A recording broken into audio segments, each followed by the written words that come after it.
Hello everyone, welcome to my YouTube channel law note. आज हम पढ़ेंगे public international law and human rights. Unit first में है introduction to international law. ये part 1 है और आगे आने वाली वीडियोस में हम यूनिट 1 पूरी कंप्लीट कर देंगे। स्टार्ट करते हैं। हम पहले देखेंगे कि इंटरनेशनल लॉ है क्या। एक ओवरव्यू देखते हैं पहले। इंटरनेशनल लॉ की अगर हम बात करें तो हमारे जो वर्ल्ड है उसमें डिफरेंट डिफरेंट कंट्रीज़ हैं और डिफरेंट डिफरेंट कंट्रीज़ का अलग अलग सिस्टम है। इन द सेंस अलग अलग सिस्टम या अलग अलग लॉ है सभी कंट्रीज़ का। एक कोई पर्टिकुलर कंट्री है, उसका एक लॉ है। लॉ किस लिए? एक सिस्टम है पूरी कंट्री को गवर्न करने का। अगर कोई भी क्राइम होता है या फिर कोई भी रूल्स हैं वो इस लॉ में लिखे हुए हैं। और जैसे मान लो कोई क्राइम होता है तो उसको पनिश करने के लिए और पूरी कंट्री को एक सिस्टमेटिक वे में चलाने के लिए लॉ में कुछ सर्टेन रूल्स हैं और वो हर एक इंसान पूरी कंट्री का फॉलो करता है। इससे क्या होता है, पूरी कंट्री में पीस एंड स्टेबिलिटी मेंटेन रहती है। इसी तरह हमें पूरे वर्ल्ड को चलाने के लिए एक इंटरनेशनल लॉ की ज़रूरत थी। अब क्या है कि डिफरेंट डिफरेंट कंट्रीज़ का डिफरेंट डिफरेंट कल्चर है और डिफरेंट डिफरेंट कल्चर को चलाने के लिए डिफरेंट डिफरेंट टाइप के लॉ हैं। ना तो कोई सॉवरेन है, कोई सॉवरेन अथॉरिटी नहीं है, तो कौन उनको पनिश करेगा? अगर कोई कोई क्राइम करती है कोई कंट्री, एक दूसरे के अगेंस्ट फाइट कर लेती है, या फिर उनके ऊपर कौन है जो उन्हें चलाएगा या उनको बताएगा कि ये एक सही रूल है, हमें इस लॉ के तहत चलना है। ये लॉ आया कहाँ से, कैसे ये बना और क्यों ज़रूरत पड़ी, और किस तरह से हमें आगे आने वाली चैप्टर्स में हम पढ़ेंगे कि किस तरह से क्रिटिक्स ने अलग, जो जूरिस्ट थे उन्होंने अलग अलग स्टेटमेंट्स दिए, क्रिटिसाइज भी किया और फिर देखते देखते इंटरनेशनल लॉ फॉर्म हो गया। स्टार्ट करते हैं समरी पॉइंट से। ओल्ड नेम क्या था इसका? Law of nation. ये कॉइन किया गया जेरेमी बेंथम 1789 में, इन्होंने इसको कॉइन किया। एंड मेजर जूरिस्ट कौन है? ओपनहीम। ओपनहीम की बहुत सारी डेफिनेशन है, उनका बहुत बड़ा रोल है इंटरनेशनल लॉ को डिफाइन करने में। अब ये जो लाइन है, modern international law applies to states, international organisation and individuals. State का सेंस क्या है? कंट्रीज से। मीन्स कि स्टेट मतलब जो डिफरेंट डिफरेंट कंट्रीज़ हैं पूरे वर्ल्ड में, उन्हीं को स्टेट बोला गया है यहाँ पे। और इंटरनेशनल ऑर्गेनाइजेशन है जैसे यूएनओ है, डब्ल्यूएचओ है, एंड जो वर्ल्ड बैंक है, एट्सेट्रा। और इंडिविजुअल यानी कि हम, पीपल ऑफ कंट्री, ये हैं इंडिविजुअल्स। अब पब्लिक इंटरनेशनल लॉ क्या है? स्टेट टू स्टेट रिलेशंस, मतलब एक कंट्री का दूसरी कंट्री के साथ कैसे रिलेशन होना चाहिए, वो है पब्लिक इंटरनेशनल लॉ का पार्ट। और प्राइवेट इंटरनेशनल लॉ में क्या है? Individual dispute with foreign element, मतलब किसी पर्सन का, किसी एक कंट्री के कोई पर्सन है, उसका दूसरी कंट्री के साथ, यानी कि ए ये ए कंट्री का कोई पर्सन है, उसका बी कंट्री के साथ कोई भी डिस्प्यूट वगैरह है, वो कौन सा लॉ सॉल्व करेगा और वो किसके तहत सॉल्व होगा, वो प्राइवेट इंटरनेशनल लॉ में कवर होता है। ये मिलके क्या कवर करते हैं? Treaties, war, peace, human rights, diplomacy etcetera. ये सब देखते हैं। स्टार्के की डेफिनेशन। स्टार्के ने क्या कहा था? Rules for how international institutions and organisation interact with each other, with states and individual. Means Starke ने बोथ इसमें सारी चीज़ें लिखी है कि international institutions and organisation and states and individuals, ये इम्पॉर्टेंट है। मीन्स स्टार्के की डेफिनेशन क्या क्या कवर करती है कि इंटरनेशनल लॉ क्या है? वो रूल्स हैं जो कि इंटरनेशनल इंस्टीट्यूशन, ऑर्गेनाइजेशन और स्टेट और इंडिविजुअल्स को बताता है कि उनको एक दूसरे के साथ कैसे इंटरेक्ट करना चाहिए। मीन्स जैसे कि यूएन है, डब्ल्यूएचओ है, ये इंटरनेशनल ऑर्गेनाइजेशंस हैं, इंडिविजुअल्स हैं और कंपनीज है कोई किसी पर्टिकुलर कंट्री की। अब वो दूसरी कंट्री उस उनके साथ कैसे बिहेव करेगी, या एक कंट्री का दूसरे कंट्री के साथ कैसा बिहेवियर रहेगा, उनका रूल, उनके जो रूल्स हैं उनको किस तरह से एक दूसरे से इंटरेक्ट करना चाहिए, ये सारे इंटरनेशनल लॉ, इसी को इंटरनेशनल लॉ बोलते हैं। इसमें स्टार्के ने सिर्फ कंट्रीज़ को ही इंक्लूड नहीं किया, उन्होंने ऑर्गेनाइजेशन और इंडिविजुअल दोनों को ही इंक्लूड कर दिया, सबको इंक्लूड कर दिया in the sense international institution and organisation and state and individual. Example क्या है, a company polluting across borders, in the sense एक कोई कंट्री है एंड बी कोई कंट्री है। अब क्या होता है कि यहाँ पे बॉर्डर स्टेट पे कोई कंपनी इस्टेब्लिश होती है एक कंट्री में, पॉल्यूशन तो बी कंट्री में भी जाएगा, क्योंकि बाउंड्री तो सिर्फ लैंड पे, एयर पे कोई बाउंड्री थोड़ी होती है। सो अब ये यहाँ पे पॉल्यूशन जा रहा है तो ये इफ़ेक्ट तो बी कंट्री को कर रहा है, तो अब कौन सा लॉ लगेगा, यहाँ पे लगेगा इंटरनेशनल लॉ। अब जो सेकंड एग्जांपल है वो क्या कहता है, ICJ protects right of both organisation and individuals.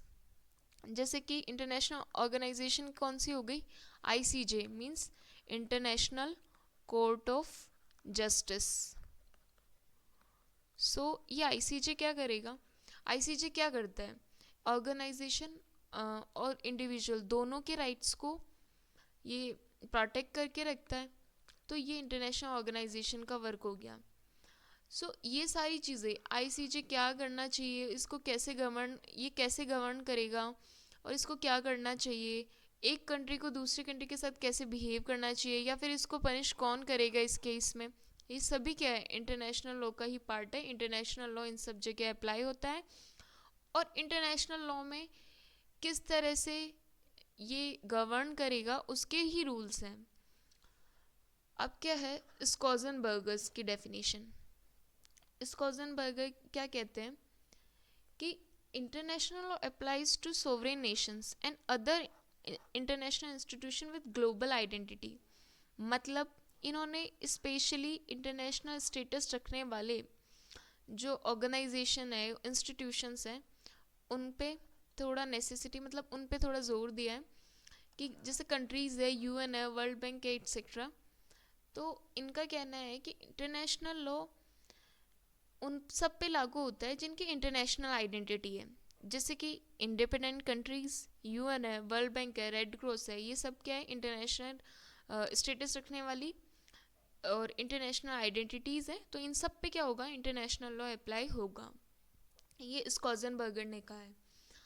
अब आगे बढ़ते हैं, जेल ब्रेली डेफिनेशन।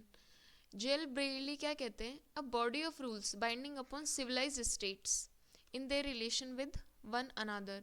मीन्स वो कहते हैं कि ये वो रूल्स हैं जो सिविलाइज्ड या डेवलप्ड कंट्रीज अपने बीच के रिलेशन में फॉलो करना ज़रूरी समझती हो। जैसे कि इंडिया एंड जापान है, उनकी क्या फेयर ट्रेड पॉलिसी है, ये दोनों ही सिविलाइज नेशन है, तो ये क्या एक दूसरे के साथ इनको कैसे बिहेव करना चाहिए, या इन दोनों का एक दूसरे के साथ कैसा रिलेशन होना चाहिए, ये उनको जो वो जो रूल्स हैं कि कैसा बिहेव होना चाहिए, वो रूल्स ही क्या हैं इंटरनेशनल लॉ हैं। तो ये जो जापान की फेयर ट्रेड प्रिंसिपल्स हैं या कोई भी पॉलिसी बनाते हैं उसमें कुछ रूल्स हैं, तो वो सब रूल्स ही क्या हैं इंटरनेशनल लॉ है। फिर वो धीरे धीरे सब पे अप्लाई होना स्टार्ट हो जाते हैं, जो आइडियल और जो प्रिंसिपल थिंग है वो इंटरनेशनल लॉ का पार्ट बन जाती है और वो हर कंट्री पे फिर लागू होता है। ऐसे ही कुछ रूल्स बने, कुछ जो कंट्रीज़ है, दो कंट्रीज़ है मान लो, उन दोनों के बीच में कोई ट्रीटी साइन हुई और वो आइडियल थिंकिंग है, मतलब आइडियल ट्रीटी है, तो वो फिर बाद में जाके क्या बन जाएंगे इंटरनेशनल लॉ, वो सब पे फिर अप्लाई होना स्टार्ट हो जाता है।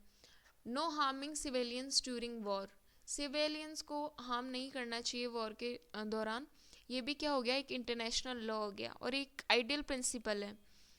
सो अब हम आगे बढ़ते हैं फोर्थ, हेंस केल्सन्स की डेफिनेशन क्या है, इसको थोड़ा हाईलाइट कर लेते हैं, ये ज्यूरिस्ट के नेम है। हेंस केल्सन्स की डेफिनेशन क्या है कि rules that regulate conduct of state in their relation. it means ये है कि ये वो रूल्स हैं, ये वो रूल्स ऑफ बिहेवियर हैं जो बताते हैं कि कंट्रीज एक दूसरे के साथ कैसे बिहेव करनी चाहिए, कंडक्ट ऑफ स्टेट कैसा होना चाहिए और कैसे बिहेव, मतलब ये डेफिनेशन है, ये इसका सिंपल मीनिंग है। ये जो कहना चाह रहा है वो सिंपल मीनिंग में इजीली बताया हुआ है कि ये एक दूसरे के साथ कैसे बिहेव करनी चाहिए। जैसे कि इंडिया पाकिस्तान वाटर ट्रीटी है, तो लॉ उनको क्या गाइड करता है कि उन दोनों को कैसे बिहेव करना चाहिए। जो वाटर ट्रीटी है उसमें ऐसा है कि जो इंडस रिवर है उसका कुछ सर्टेन ट्रिब्यूटरीज या डिस्ट्रीब्यूटरीज का पानी तो लेगा पाकिस्तान और कुछ मिलेगा इंडिया को। तो उन दोनों को किस तरह बिहेव करना है या किस तरह पार्टीशन हुआ है उन रूल्स को मेंटेन करके रखना है। वो जो कंडक्ट ऑफ स्टेट है और वो जो बिहेवियर है वही क्या है, वही रूल्स जो उसको रेगुलेट करते हो वही क्या है, इंटरनेशनल लॉ है। ये है अकॉर्डिंग हेंस केल्सन। एग्जाम्पल से हमें अच्छे से समझ में आएगा कि वो पर्टिकुलर डेफिनेशन बोलना क्या चाहती है। यहाँ पे फिलिप सी जेसप ने ही बताया है कि जो लॉ है वो applicable not only on the state to state, it is also applicable to state to people relation. Means कि ये क्या है कि ये ओनली स्टेट पे ही नहीं लागू होता, ये उसके पीपल पे भी होता है। जैसे कोई एक कंट्री है और ये बी कंट्री है, यहाँ पे टेररिस्ट कैंप स्टेब्लिश है, यहाँ पे टेररिस्ट पनप रहे हैं, वो जाके अटैक कर रहे हैं बी कंट्री पे, तो वो अल्टीमेटली तो हार्म बी कंट्री के पीपल्स को कर रहे हैं। तो जो इंटरनेशनल लॉ है वो बी कंट्री के पीपल पे भी लागू होगा और बी कंट्री के पीपल के राइट्स को भी प्रोटेक्ट करेगा। सो इसमें फिलिप सी जेसप ने ये बताया है, मेनली तो यही कहा है कि स्टेट टू स्टेट नहीं, स्टेट टू पीपल रिलेशन भी है। ह्यूमन राइट वायलेशन ये भी कंट्री के पीपल के लिए ही है। सो जहाँ पे भी ह्यूमन राइट वायलेशन होगा वहाँ इंटरनेशनल लॉ अपने आप गवर्न हो जाता है। सो ये फिलिप सी जेसप की डेफिनेशन थी। इन्होंने एक्सपीरियंस और नेसेसिटी पे फोकस किया है कि हैकवर्थ बोलते हैं कि ये लो एक्सपीरियंस और ज़रूरत से बना है। International law developed gradually as countries faced global issues. Means जैसे जैसे कंट्रीज़ को प्रॉब्लम हुई तब उन्होंने रूल्स बनाए और धीरे धीरे ये इंटरनेशनल लॉ बन गया। एग्जाम्पल क्या है, UN charter after world war created from experience to maintain peace. In the sense UN charter खुद एक इंटरनेशनल लॉ है। यूएन क्लेम करता है कि वो थर्ड वर्ल्ड वॉर नहीं होने देगा। सो सारी कंट्रीज़ ने आफ्टर सेकेंड वर्ल्ड वॉर ये चार्टर साइन किया और ये एक पीस इस्टेब्लिश करने के लिए एक ट्रीटी साइन हुई पीस मेंटेन करने के लिए। तो हमने क्या किया, यूएन चार्टर को साइन कर दिया। अब क्या होता है, अब चार्ल्स जी फैनविक क्या कहते हैं कि ये दोनों इंक्लूड है, इंटरनेशनल लॉ का ही पार्ट है, general principles and specific rules. ये मॉरल वैल्यूज़ और लीगल रूल्स दोनों को इंक्लूड करते हैं। मीन्स मॉरल वैल्यूज़ तो है ही, justice, equality, peace, and legal rules क्या है, जैसे ट्रीटीज़ हो गई, सी लॉज हो गए, एट्सेट्रा। एग्जाम्पल क्या है, जनरल प्रिंसिपल है नो वॉर विदाउट रीज़न और specific rule law of the sea. तो चार्ल्स जी फैनविक ने जनरल प्रिंसिपल और स्पेसिफिक रूल्स पे ज़्यादा फोकस किया है। लॉर्ड कॉलरिज क्या कहते हैं, ये set of usages accepted by civilised state in their mutual relation. Means international law वो आते हैं या फिर हम कह सकते हैं वो कस्टम्स हैं जो सिविलाइज कंट्रीज अपनी मर्जी से एक्सेप्ट करें, क्योंकि उनको पीस और क्या प्रमोट करना है, पीस और कॉपरेशन प्रमोट करना है।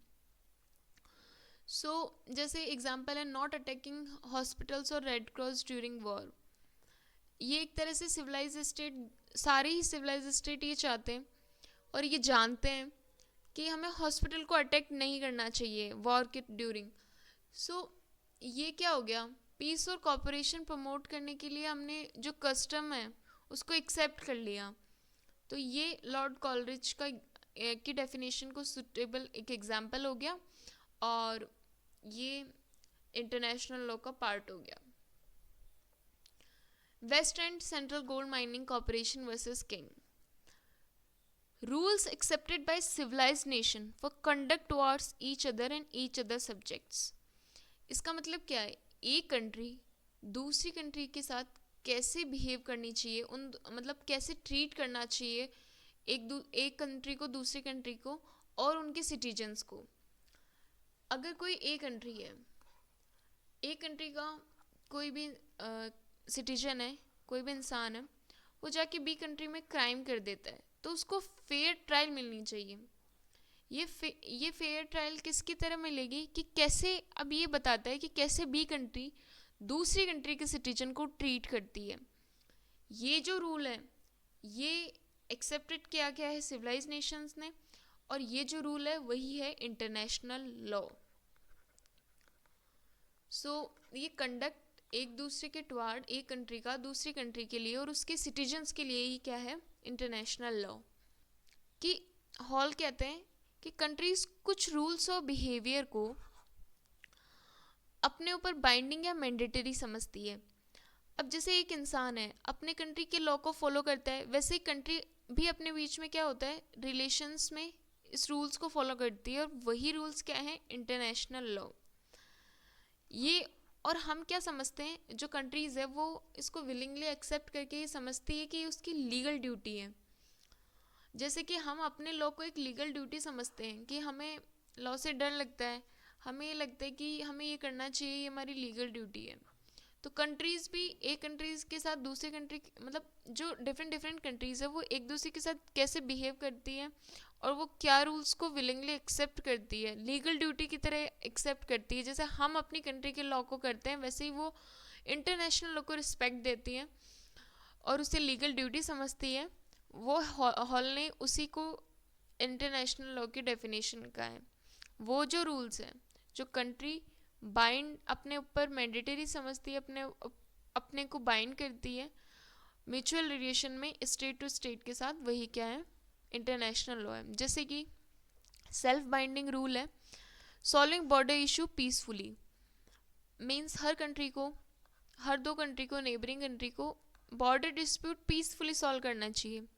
ये मैं समझती हूँ, या फिर एक, जैसे कि मैं एक कंट्री हूँ, एक कंट्री क्या समझती है कि हमें ये चीज़ को एक्सेप्ट करना चाहिए, ये हमारी लीगल ड्यूटी है कि हमें बॉर्डर इशू को पीसफुली सॉल्व करना है।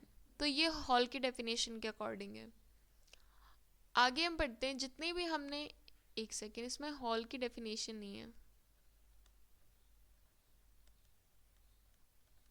उन्होंने क्या कहा है, पीसफुली, क्या कहा है हॉल ने कि विलिंगली एक्सेप्ट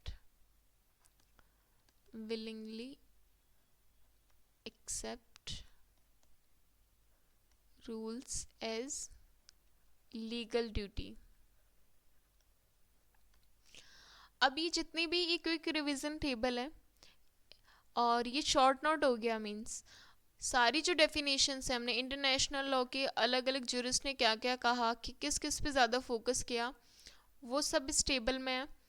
जैसे स्टार्की का जो मेन थीम था, मेन आइडिया था कि ये किस किस पे अप्लाई होता है, स्टेट, ऑर्गेनाइजेशन एंड इंडिविजुअल पे, ये इसका एग्जाम्पल है। स्कोजनबर्गर ने क्या कहा कि सोवरेन स्टेट है और ग्लोबल बॉडीज़ पे अप्लाई होता है, sovereign state and global bodies. और ब्रेडली ने क्या कहा, civilise state behaviour rules, means civilise state किस तरह बिहेव करता है, वही जो रूल्स हैं वही इंटरनेशनल लॉ है। कैल्सन कहते हैं कंडक्ट ऑफ स्टेट है, वो इंटरनेशनल लॉ का पार्ट है। और जेसप कहते हैं स्टेट एंड पीपल का रिलेशन भी इम्पॉर्टेंट है। हैकवर्थ की डेफिनेशन में कहा गया है कि इवॉल्व फ्रॉम एक्सपीरियंस, की एक्सपीरियंस से बना है, यूएन चार्टर उसका जीता जाता एग्जाम्पल है। फैनविक कहते हैं general plus specific principle include है।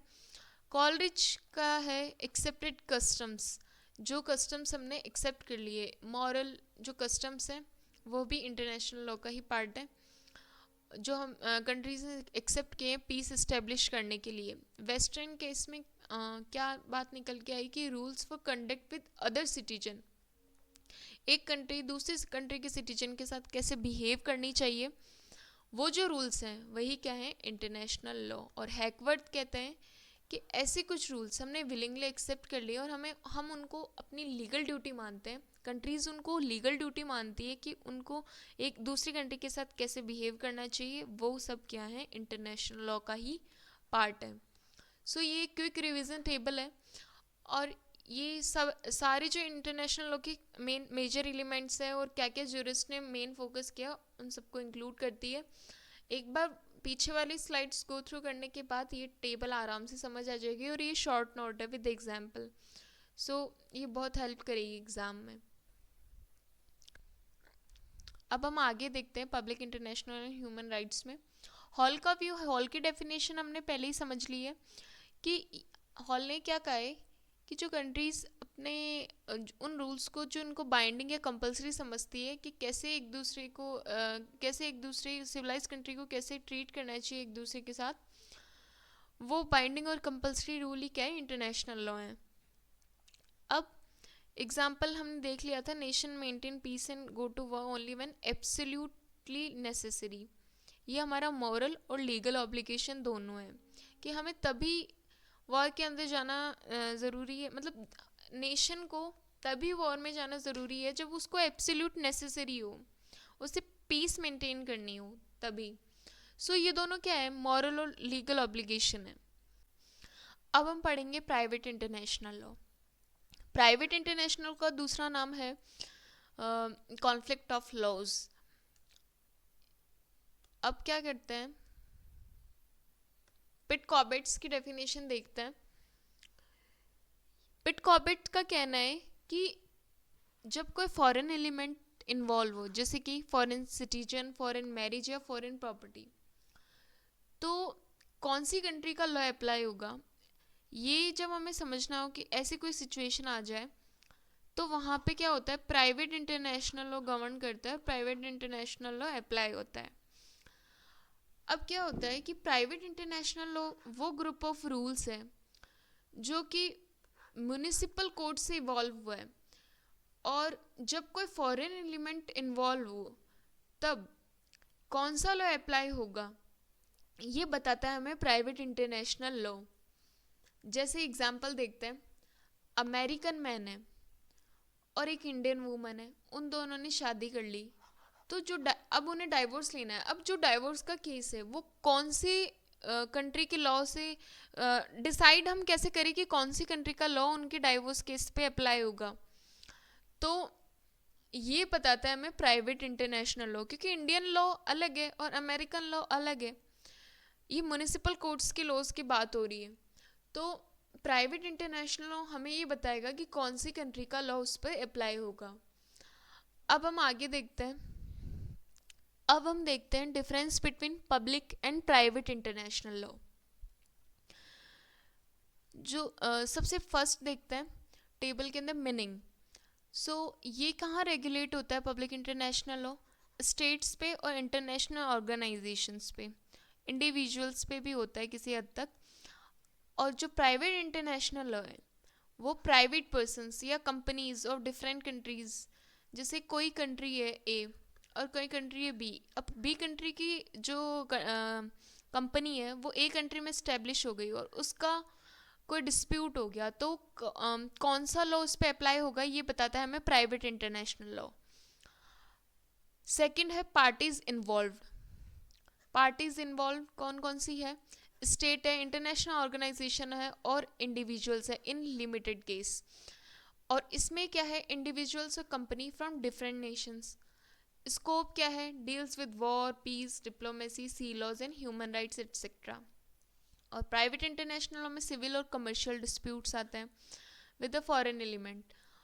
सोर्स ऑफ लॉ कौन सा है, ट्रीटीज है, कस्टम्स है, जुडिशियल डिसीजंस है, जनरल प्रिंसिपल्स हैं। और इसमें डोमेस्टिक कोर्ट्स में जो नेशनल लॉज हैं उनको इंटरप्रिटेट करके बनाया है। नेचर क्या है, यूनिवर्सल है, सबके लिए सेम होगा, और ये क्या है, नेशनल है, डिफर्स इन कंट्री, इंडिया और यूएसए का सेम नहीं होगा। अब क्या होता है, area of application state to state है, और ये कहाँ है, फॉर क्रॉस बॉर्डर डिस्प्यूट्स, और अप्लाई विद नेशनल, जो अप्लाई कहाँ होगा, नेशनल कोड के विद इन ही। एग्जाम्पल क्या है, Geneva convention on war rules, India sign Geneva convention. Geneva convention क्या है कि सारी कंट्रीज ने मिलके एक कन्वेंशन साइन किया हुआ है कि जो वॉर प्रिजनर्स हैं और जो सिविलियंस हैं उनको प्रोटेक्ट करके रखना है, उनको हार्म नहीं करना वॉर वॉर के दौरान। यही सारी कंट्रीज़ ने मिलके एक कन्वेंशन साइन किया हुआ है और उसे बोलते हैं जेनेवा कन्वेंशन, और इंडिया ने भी इस पे साइन किया हुआ है। तो पब्लिक इंटरनेशनल लॉ का एग्जाम्पल हो गया। और इंडिया मैरिज अमेरिकन, और जो डाइवर्स ज्यूरिसडिक्शन है, ये एग्जाम्पल हमने पहले ही समझ लिया था, ये है प्राइवेट इंटरनेशनल लॉ का पार्ट। अदर नेम है लॉ ऑफ नेशंस, और इसका है कॉन्फ्लिक्ट ऑफ लॉज। फोकस कहाँ किया गया है इस पे, ग्लोबल पीस पे, ऑर्डर एंड जस्टिस पे, और इस पे पर्सनल डिस्प्यूट है, जो भी दो कंट्री के डिफरेंट डिफरेंट सिटीजन के या कंपनीज के, उनको फेयरनेस फेयर ट्रायल मिले और वो फेयरनेस हो उन दोनों के मामलों में, ये हमें प्राइवेट इंटरनेशनल लॉ में पता चलता है।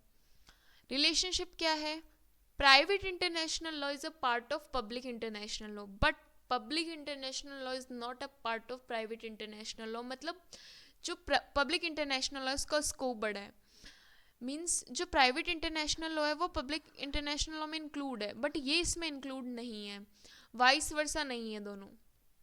आगे देखते हैं पब्लिक इंटरनेशनल लॉ, ये इजी समरी है दोनों की। ये कंट्रीज, इंटरनेशनल ऑर्गेनाइजेशन कवर करता है वॉर, पीस, ह्यूमन राइट्स और डिप्लोमेसी को। और प्राइवेट इंटरनेशनल लॉ है वो इंडिविजुअल्स और कंपनीज के बीच में है, डिफरेंट नेशन की। कवर क्या करता है, marriage, contract, property, inheritance with a foreign link. ये रिमेंबर करने की ट्रिक है। आगे बढ़ते हैं एग्जाम्पल। पब्लिक इंटरनेशनल लॉ का क्या एग्जाम्पल है, क्लाइमेट चेंज ट्रीटी। हम यूजुअली देखते हैं कॉप्स होते रहते हैं, समिट्स होते रहते हैं, एक टारगेट डिसाइड करती है कंट्रीज़ कि जो 2030 है, मान लो कोई पर्टिकुलर ईयर है, उस तक हम carbon emission, net zero emission zero कर देंगे, कार्बन इमिशन ज़ीरो कर देंगे, या कोई दूसरा टारगेट लेती है क्लाइमेट चेंज को लेकर। तो वो एक पब्लिक इंटरनेशनल लॉ, ये गवर्न कौन करता है, पब्लिक इंटरनेशनल लॉ। अगर कोई कंट्री उसको तोड़ेगा, कोई सर्टेन रूल बनाया हुआ है उनको तोड़ता है, तो उस पर पब्लिक इंटरनेशनल लॉ अप्लाई होगा। और प्राइवेट इंटरनेशनल लॉ, जैसे कि कोई फ्रेंच बिजनेसमैन है और एक इंडिया की कंपनी है, उन दोनों के बीच में हो गया डिस्प्यूट, तो कौन सा लॉ आएगा, प्राइवेट इंटरनेशनल लॉ। आगे बढ़ते हैं, नेचर ऑफ इंटरनेशनल लॉ क्या है। Is international law really a law. हम देखते हैं बैकग्राउंड में कि क्या हम इंटरनेशनल लॉ को लॉ बोल सकते हैं। अब एक लॉ क्या होता है, पहले हम ये समझते हैं। कोई भी पर्टिकुलर कंट्री है ए, वो एक सिस्टमेटिक, उसकी गवर्नमेंट है उस, और वो एक सिस्टम है, वो एक सिस्टमेटिक वे से चल रही है, उसका एक लॉ है, हर एक सिटीजन उस लॉ को मानता है और कुछ जो रूल्स हैं वो फॉलो करता है। अगर वो कोई, मान लो कोई सिटीजन है ए, वो रूल फॉलो नहीं करता है और वो रूल को ब्रेक करता है, तो उसने कर दिया क्राइम। क्राइम कर दिया तो उसको क्या होगा, पुलिस आएगी, पुलिस पकड़ेगी, उसको पे चार्ज करेगी, और सॉरी कोर्ट के बिफोर पेश करेगी पहले, फिर उस पर चार्ज होगा और कोर्ट उसे पनिश करेगा, ट्रायल चलेगी, फिर पनिश करेगा। तो ये पूरा एक लॉ का एक सिस्टम है कि कैसे क्राइम हुआ, कैसे उसको पनिशमेंट मिली, कैसे उसकी ट्रायल चली, ये सब लॉ में लिखा हुआ है, वो रूल्स हैं लॉ के। अब हम इंटरनेशनल लॉ को, अगर हमें ये बताना है कि रियल में लॉ है कि नहीं, तो हम देखते हैं कि इंटरनेशनल लॉ में कोई पुलिस नहीं है हमारे पास, कोई सॉवरेन अथॉरिटी नहीं है। जैसे हमारे पास यहाँ कोर्ट है, कोर्ट सबको पनिश करने के लिए है, यहाँ पे हमने वैसे है international court of justice, but उसके पास इतनी पावर नहीं है। यहाँ पे क्या है कि कोई सॉवरेन अथॉरिटी नहीं है जो उसको डायरेक्टली किसी नेशन को पनिश कर सके। अब इंटरनेशनल कोर्ट ऑफ जस्टिस की कोई माने तो माने, नहीं तो नहीं माने। अब यहाँ पे ना पुलिस है, ना कोई वर्ल्ड कोर्ट है विद फुल पावर, ना कोई सॉवरेन अथॉरिटी है, तो क्या हम इंटरनेशनल लॉ को लॉ बोल सकते हैं? अब इसका आंसर देखते हैं। जो ज्यूरिस्ट है ऑस्टीन, उनका व्यू नेगेटिव रहता है। ऑस्टीन का कहना है कि जो एक कोई लॉ है, इंटरनेशनल लॉ हो या फिर कोई भी लॉ हो, उसका मतलब है कि command of sovereign backed by sanction, मतलब सैंक्शंस एक कोई सुपीरियर अथॉरिटी होनी चाहिए, और पनिशमेंट देने के लिए अगर कोई डिसोबे करता है तो पनिशमेंट देने के लिए कोई होना चाहिए, यानी बैक्ड बाय सैंक्शन मीन्स कोई सैंक्शंस भी होनी चाहिए लगाने के लिए इफ़ अगर कोई उस लॉ को ब्रेक करता है तो। एग्जाम्पल क्या है, जैसे मैंने चोरी कर ली, मुझे पुलिस अरेस्ट करेगी, कोर्ट मुझे पनिश करेगा, और यहाँ पे ये प्रूव होता है कि यहाँ पे कोई लॉ है। अब ऑस्टीन का आर्ग्यूमेंट क्या था कि इंटरनेशनल लॉ में ना तो कोई सोवरेन एग्जिस्ट करता है, ना कोई ग्लोबल पुलिस है, ना कोई कंपलसरी कोर्ट है, यूएन भी सारी कंट्रीज से अबव नहीं है, क्योंकि यूएन तो खुद ही एक इंटरनेशनल लॉ है। सारी कंट्रीज ने मिलकर एक ट्रीटी साइन की हुई है, वही क्या है, यूएन का चार्टर है। आगे चलते हैं मॉडर्न व्यू। मॉडर्न व्यू क्या है, ये पॉजिटिव व्यू आया।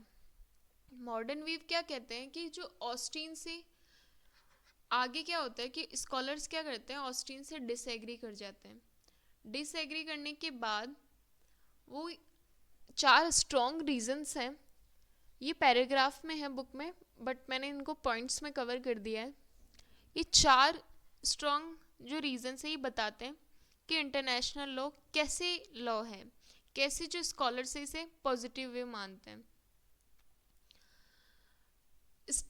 जो फर्स्ट है, state treat it as law in practice, means कि जैसे हम अपनी कंट्री में लॉ को सम्मान देते हैं या फिर हम लॉ को फॉलो करते हैं, वैसे ही जो कंट्रीज़ है इंटरनेशनल लॉ को फॉलो करती है। जैसे कि कोई कंट्री है, वो दूसरी कंट्री का बॉर्डर क्रॉस करती है तो यूएन इंटरवीन करेगा, सैंक्शन इम्पोज करेगा। और जो कंट्रीज़ है उन्होंने वो कुछ ट्रीटी साइन कर रखी है और वो जो कंट्री है वो उन ट्रीटीज़ को ओबे भी करती है। ये दिखाता है कि कंट्रीज़ लीगल ऑब्लिगेशन को मानती हैं, कंट्रीज़ रूल्स को फॉलो करती है, और कंट्रीज़ इंटरनेशनल लॉ को कुछ लॉ समझती है या मानती है तो कंट्री इसको ऐसे ट्रीट करती है जैसे कि वो लॉ ही हो।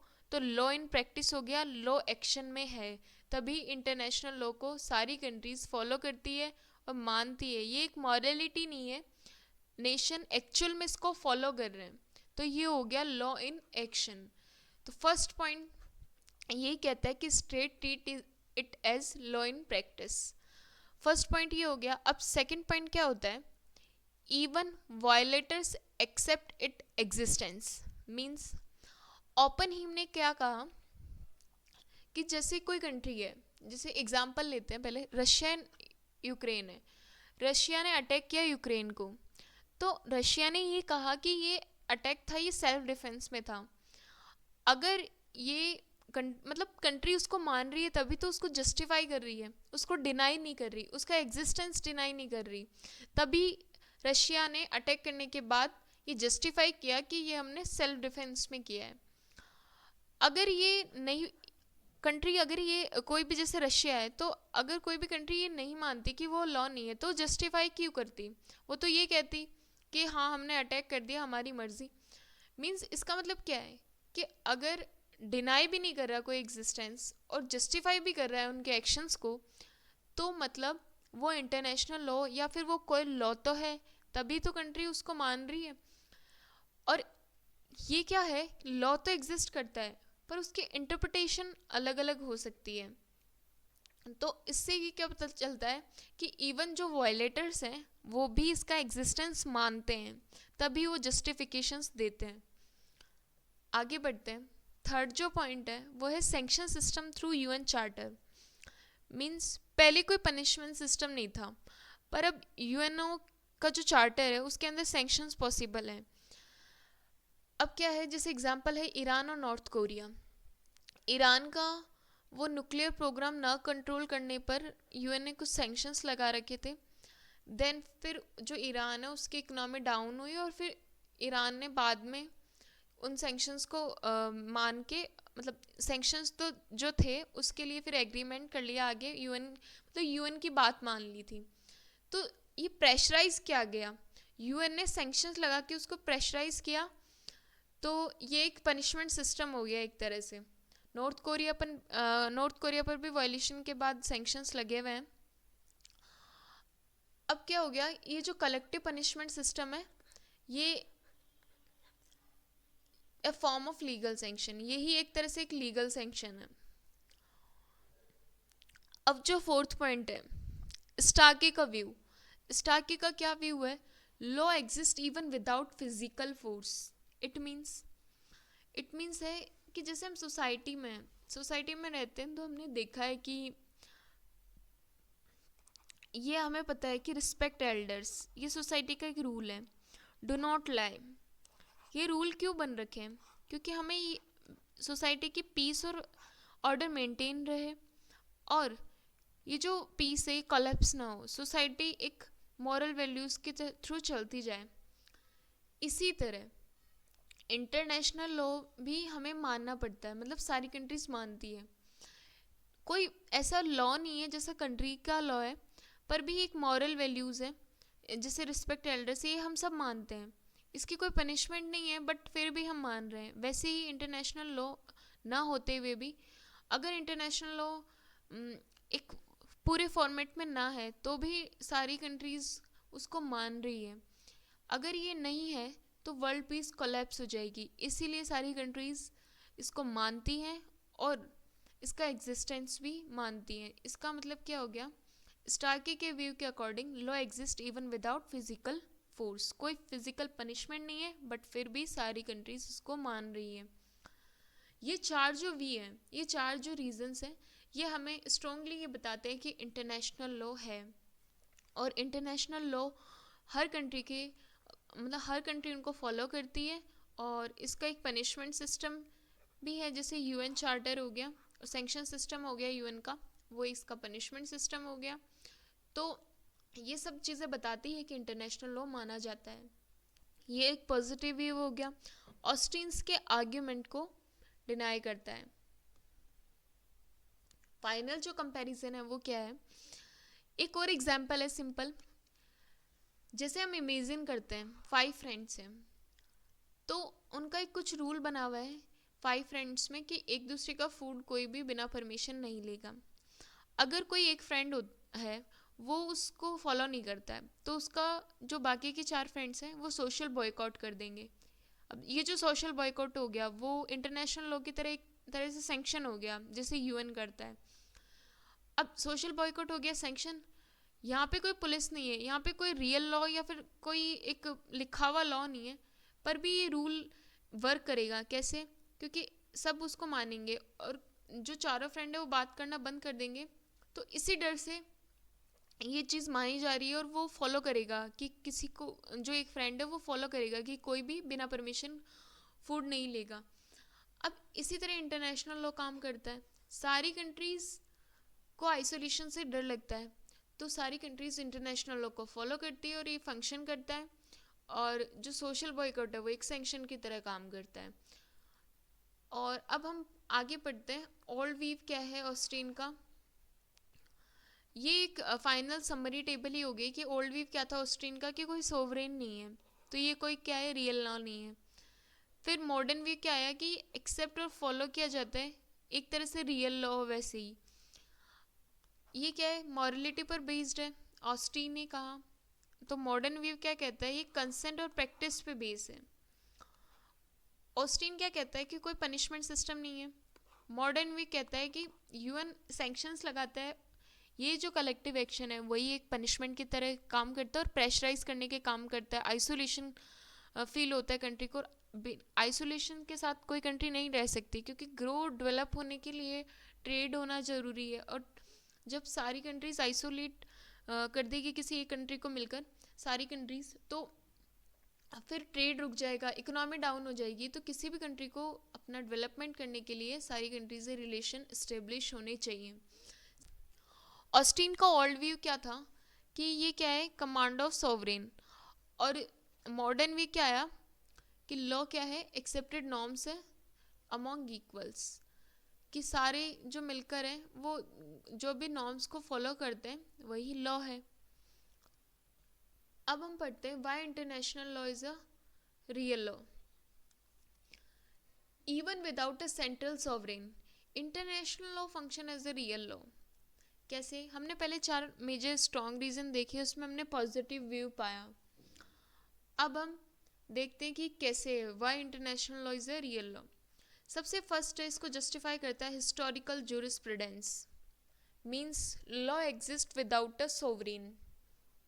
हम ये देखते हैं कि इंडिया या अफ्रीका में जो ट्राइब्स हैं उनके कुछ कस्टमरी लॉज होते हैं, और अगर कोई उनको वायलेट करेगा रूल्स को या लॉज को तो सोशल पेनल्टीज भी मिलती थी।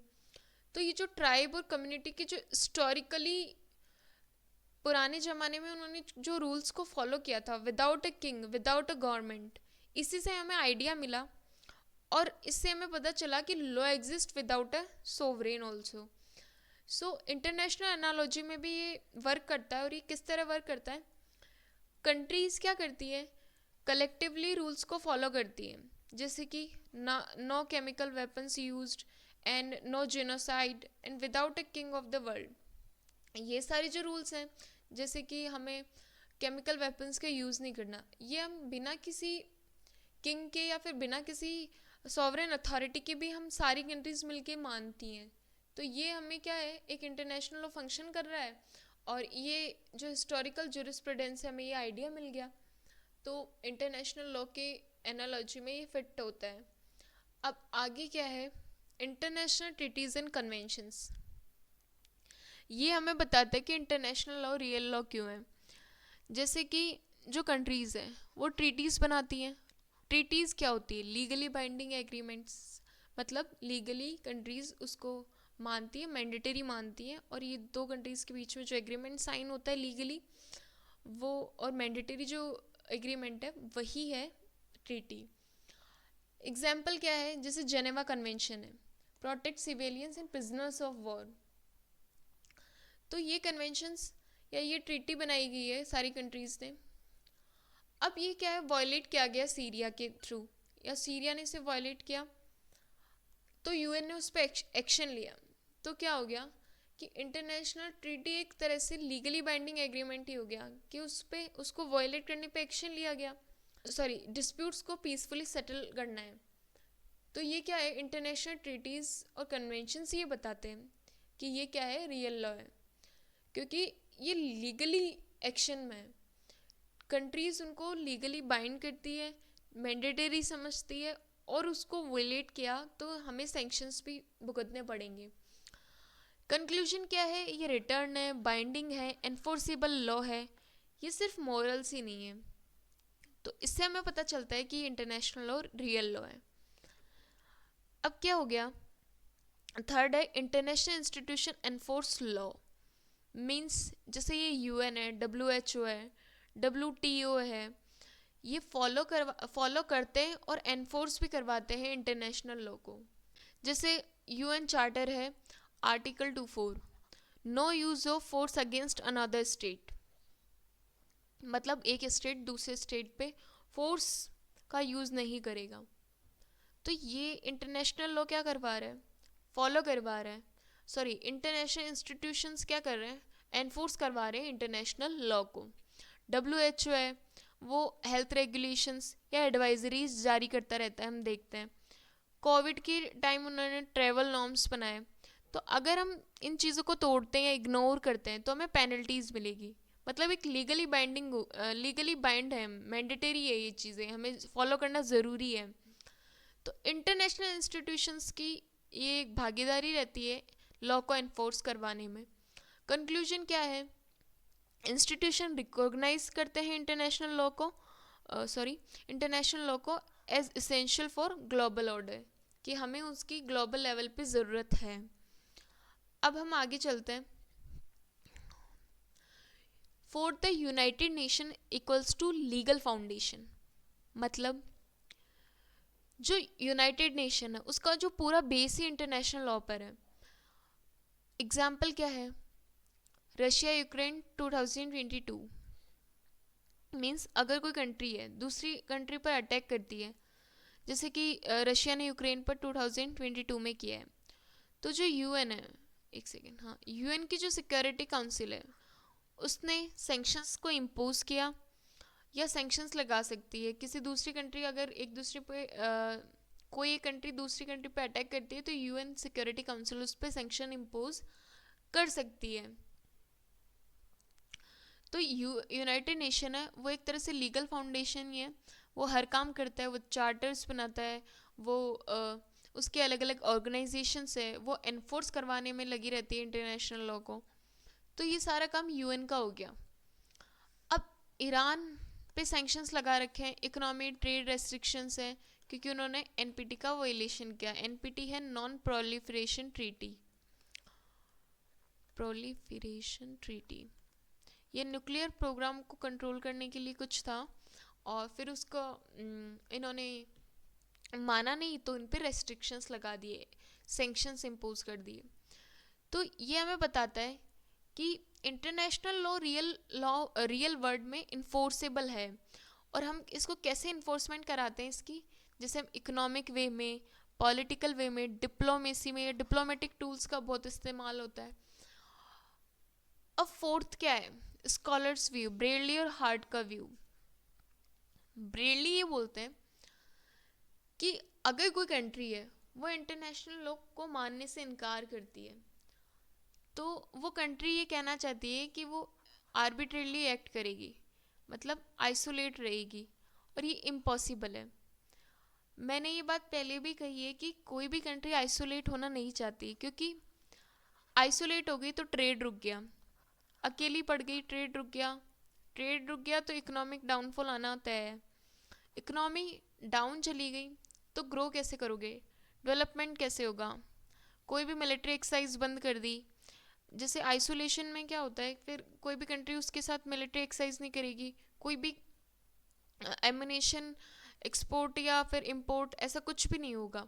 तो सब मतलब कंट्रीज नहीं चाहेंगी ना, कोई भी कंट्री नहीं चाहेगी कि उसका आर्मी वीक पड़े, उसकी इकनॉमी वीक पड़े।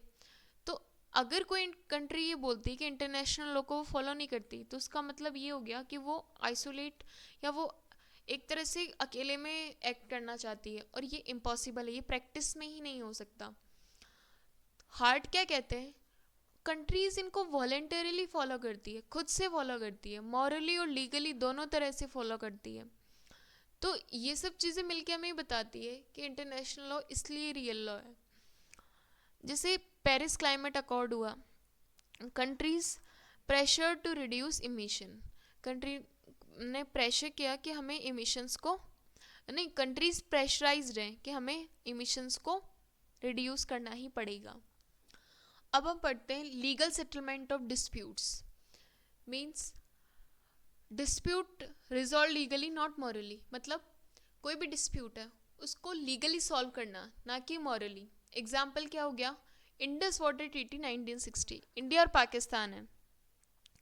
वर्ल्ड बैंक ने हमें कुछ रूल्स बना के दिए हुए और ये लीगली बाइंडिंग है, दोनों कंट्रीज इसको लीगली फॉलो करती है। तो ये क्या हो गया, ये बताता है कि हम सेटलमेंट्स को लीगली, डिस्प्यूट्स को लीगली सेटल कर रहे हैं, तो इसलिए इंटरनेशनल लॉ रियल लॉ है।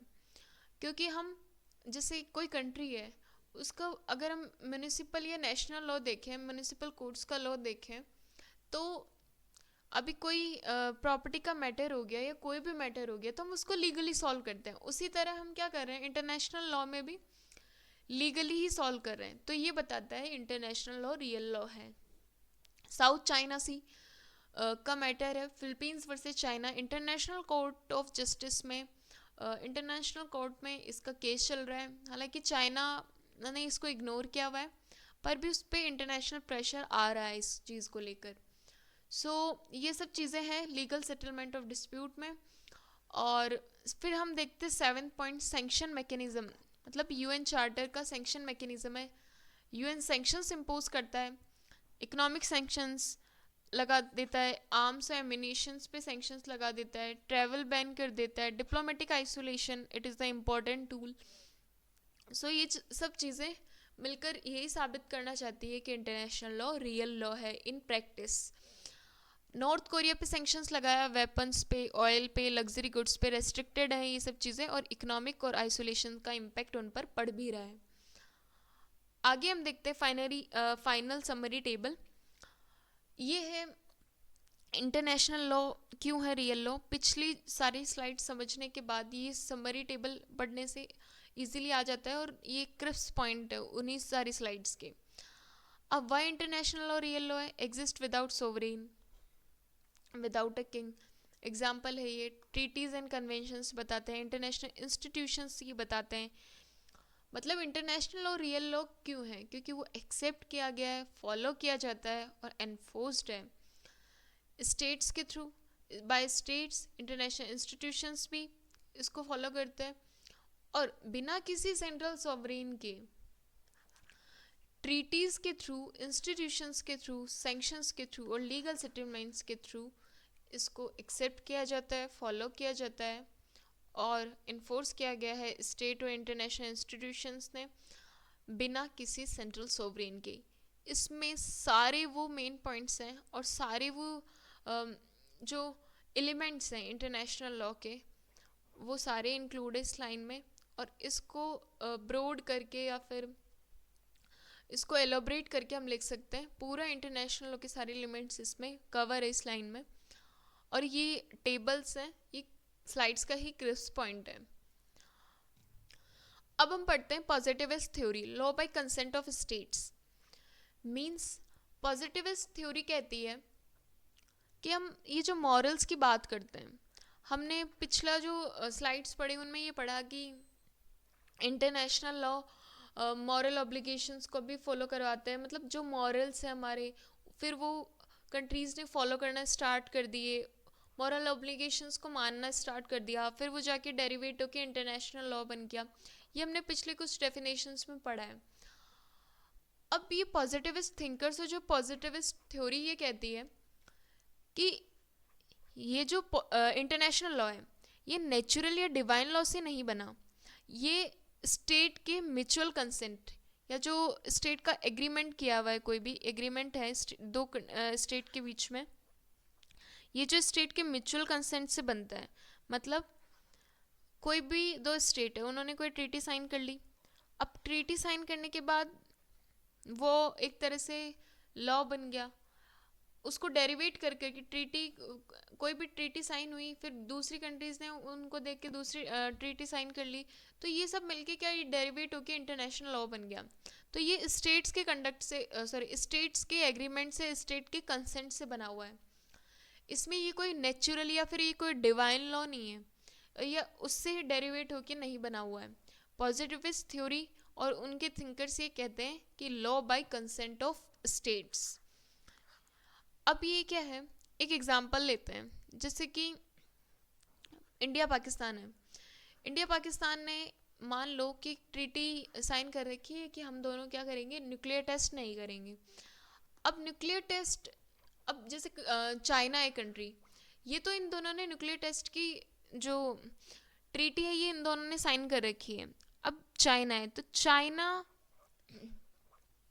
चाइना कोई ज़रूरी नहीं है कि इसको फॉलो करे। चाइना के लिए लीगली बाउंडेबल नहीं है कि वो ये माने कि मुझे भी न्यूक्लियर टेस्ट नहीं करने। हम देखते हैं मॉरल वैल्यूज़ क्या होती है, सब पर बाउंड होती है। लेकिन ये जो बता रहा है कि law by consent of state, दो स्टेट्स ने मिलकर कंसेंट की, और जो थर्ड स्टेट है उस पर ये कंसेंट लागू या अप्लाई नहीं होती है।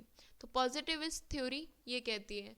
पॉजिटिविस्ट थ्योरी के जो मेन थिंकर्स है, John Austin, Jeremy Bentham, Lassa Oppenheim, Hersch लॉटरपैक्ट।